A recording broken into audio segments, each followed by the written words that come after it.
Ya, ini nanti bergeser ke politik dalam negerinya Amerika, Mas Primana. Sebenarnya sangat menarik ketika kita bicara dukungan dari pemerintah Amerika sendiri terkait perang ini, karena sempat kemudian muncul narasi bahwa Trump ini bisa dimakzulkan kalau kemudian memang alasan perang yang diajukan oleh Trump itu untuk menyerang Iran begitu, itu sebenarnya tidak melalui persetujuan Kongres.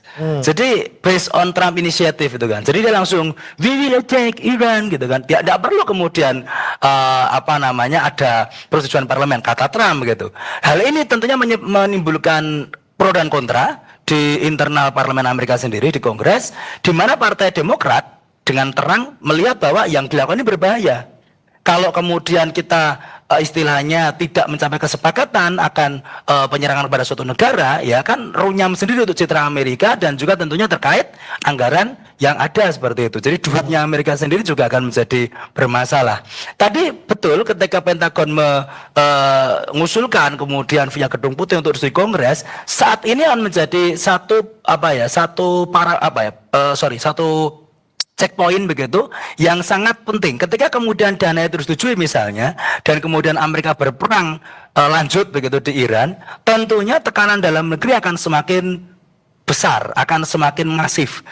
Bahkan tidak hanya dalam negeri ya, tadi kita juga melihat cuplikan ada demonstrasi di Amsterdam, kemudian tempo hari juga ada demonstrasi di kota-kota lain terkait bagaimana mereka ingin menghentikan perang dan sentimen pada Amerika semakin buruk, sentimen pada Trump semakin buruk, dan tentunya ini akan berpengaruh juga kepada peluang Trump dalam pemilu sela. Jadi midterm election, November itu ada midterm election dan pastinya juga bisa diwarnai dengan bagaimana Kongres bisa memanggil Trump untuk kemudian memberikan perintah pertanggungjawaban. Dan kalau memang itu nggak setujui bisa menjadi satu rangkaian pemakzulan yang sangat drastis begitu ya. Dan ini pasti nggak diinginan Trump. Makanya dia meminta anggaran tambahan ini dengan harapan memang untuk strike while the iron is hot begitu, ketika masih panas, ketika masih ada orang yang dukung dia begitu ya, untuk doubling down, untuk kemudian sekalian aja nih kita gempur habis begitu. Kalau alasan pertamanya ada senjata nuklir begitu kan, sekarang mungkin akan lebih drastik lagi mereka menyerangnya. Kita melihat pergeseran serangannya dari awal, misalnya saling serang di gedung-gedung pusat kepemimpinan Iran misalnya, sampai bisa menewaskan pimpinan-pimpinan tertinggi, Ayatollah Khomeini, Ali Larijani dan seterusnya. Sekarang bergeser ke pusat pembangkit listrik, energi, yang ada untuk melumpuhkan negara Iran itu sendiri. Tapi Iran juga tidak kalah serem begitu kan, ketika kemudian mereka menyerang pangkalan militer Amerika, seperti sama Pak Faisal tadi tentunya, tapi juga menyerang pusat-pusat energi yang juga menjadi poros, menjadi sumber dari kehidupan di Timur Tengah, seperti tadi di Uni Emirat, bahkan dekat pengembangan nuklirnya, di Saudi juga, dan bahkan ada yang menarik, Iran juga menyerang pusat-pusat investasi dari Timur Tengah ke aset-aset Amerika Serikat. Jadi kemarin sempat ada berita dari Al Jazeera juga, di Uni Emirat Arab itu ada pusat data Amazon situs Amerika itu, dan itu kena rudal meskipun dilaporkan kerusakan nggak signifikan dan sebagainya, tapi terlihat bahwa kalau Amerika bisa melakukan precision strike kepada Iran dalam hal ini menyerang kediaman Khomeini, menyerang kemudian pejabat-pejabatnya, Iran juga bisa begitu loh, untuk kemudian membuat Amerika rugi sebesar mungkin, membuat sekutu Amerika juga rugi sebesar mungkin di Timur Tengah. Jadi ini akan menjadi hal yang juga cukup ngeri. Apakah bisa diperpanjang 3-6 bulan, pasti akan panjang ini. Oke, selain tekanan dari luar, dari Iran gitu ya, sudah mulai ke lokasi-lokasi yang penting bagi Amerika Serikat, tapi juga politik dalam negeri yang menekan Amerika Serikat. Nah, ini kalau tidak segera exit, ini seperti apa Amerika Serikat? Dan apakah mereka sedang bingung? Dan apa kira-kira yang perlu dilakukan oleh Amerika Serikat untuk bisa exit? Kita akan bahas Mas Galan dan juga Mas Faisal usai jeda. Tetap bersama kami di Kompas TV. Beberapa waktu terakhir ini sepertinya sudah bergeser ya Mas, dari defensif ke ofensif gitu ya. Bahkan menyerang tidak hanya untuk negara-negara dengan pangkalan militer Amerika Serikat, tapi juga menyerang perusahaan yang punya saham Amerika Serikat di Timur Tengah. Ini berhentinya seperti apa sih Mas? Kita melihat akhir dari perang ini seperti apa? Apakah kita menunggu satu-satunya jalan adalah AS keluar dari perang ini? Yang pertama yang ingin saya sampaikan adalah kenapa Iran akhirnya menyerang bank-bank asing seperti Citibank, terus Dubai International Finance Center di Dubai, Uni Emirat Arab, terus HSBC, karena ya pertama kali itu Amerika dengan Israel menyerang bank Sepah di ibu kota Teheran. Jadi Iran prinsipnya membalas mata dibalas mata. Ketika bank diserang, artinya institusi perbankan di milik Amerika atau aset Amerika di Timur Tengah ya, itu juga menjadi target yang sah untuk diserang balik. Nah, kalau kita lihat kapan perang ini berakhir, kalau saya sih melihat ada dua yang bisa dilakukan. Pertama ya, bagaimana menumbangkan Trump sendiri di dalam negeri. Kongres harus bisa melengsarkan Trump. Karena Amerika di bawah Trump menjadi sangat agresif. Amerika di bawah Trump, Amerika menjadi tukang buat onar. Pertama dimulai dengan perubahan dari nama Kementerian Pertahanan, Departemen Pertahanan menjadi Departemen Perang. Itu kan udah kelihatan. Pada prinsipnya artinya Amerika di bawah Trump suka perang. Kemudian juga sebelum menyerang Iran, sebelumnya Trump menculik Presiden Venezuela, Nicolas Maduro. Kemudian mengancam ingin menganeksasi atau merebut Greenland di Eropa. Artinya satu-satunya cara menghentikan perang ini ya, atau untuk menghindari Amerika lagi berbuat onar ya, bagaimana Amerika menumbangkan atau Kongres melengsarkan Trump.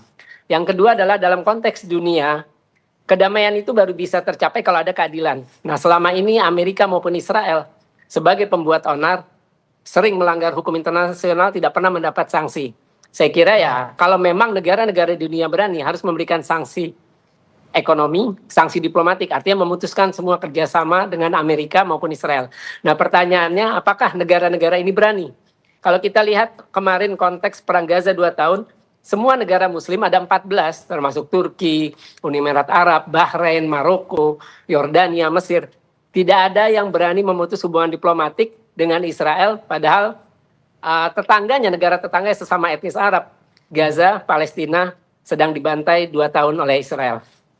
Kalau kita melihat, saya ke Mas Galang, kalau kita melihat mungkin kondisi sekarang gitu ya, dengan upaya diplomatis apakah masih bisa? Apakah kita satu-satunya jalan menunggu exit strategi dari Amerika Serikat khususnya Donald Trump, atau tadi ekstrimnya Donald Trump yang exit? Ya, untuk hal tersebut, saya kira memang tadi dari proyeksi Pak Faisal dua alternatif, dua skenario tadi memang yang mungkin terjadi begitu ya. Jadi bagaimana perang ini berakhir adalah pertama ya Trump exit, kemudian juga bagaimana dari segi negara-negara yang lain itu menginginkan hal tersebut. Tapi begini, ada satu juga mungkin tambahan kalau saya melihat ada exit strategi ketiga begitu ya. Jadi ada satu hal yang cukup menarik ketika ada terjadi pergeseran perang, pergeseran alasan perang yang dilakukan Amerika. Awal kita melihat gagalnya kesepakatan di Swiss begitu ya antara Vance dan Kushner juga terkait perundingan dengan Iran, kemudian tuntutan Amerika untuk kemudian Iran stop program nuklir untuk apapun begitu, bahkan untuk energi nggak boleh, kemudian kemampuan rudal balistiknya harus dikurangi, kemudian juga bahkan proksi-proksinya atau milisi-milisi yang searah atau membela Iran itu juga harus diberangus begitu, harus dihilangkan begitu, itu Iran nggak mau. Lah sekarang dari target yang seperti itu bergeser, tiba-tiba Trump bilang bahwa mereka harus kemudian obliterate atau menghilangkan kemampuan Iran baik darat, laut dan udara, kemudian menghapus Iran dari peta dan sebagainya. Jadi terkadang mungkin gini, mungkin butuh collective awareness begitu justru, yang kemudian bisa menyadarkan publik internasional, terutama Timur Tengah, bahwa perang ini hanya menuruti ego dan mungkin halunya Trump.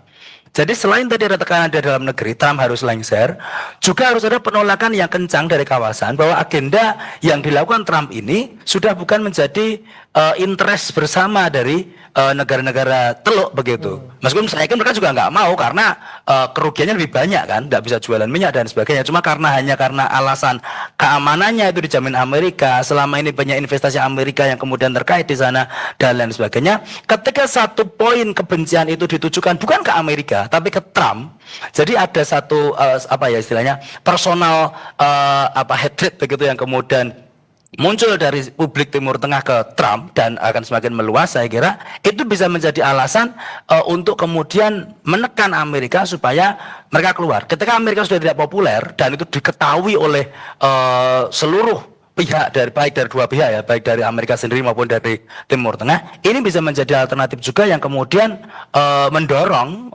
pemerintah Amerika dalam hal ini untuk bisa keluar dari kawasan. Tapi kemudian kecil karena selama narasi-narasi bombastis ala Trump dimunculkan terus di media, dan juga via rilis pemerintah Amerika resmi bahkan ini agak berat meskipun dalam beberapa konteks mereka sudah concern kalau ya jangan-jangan ini hanya entertaining Trump's ambition untuk kemudian mencapai short term win dan mewujudkan MAGA seperti itu ya, Make America Great Again dengan cara dia seperti itu. Jadi ya exit strategy tadi sangat penting di mana kita harus memperhatikan internal dan juga external setting yang terjadi.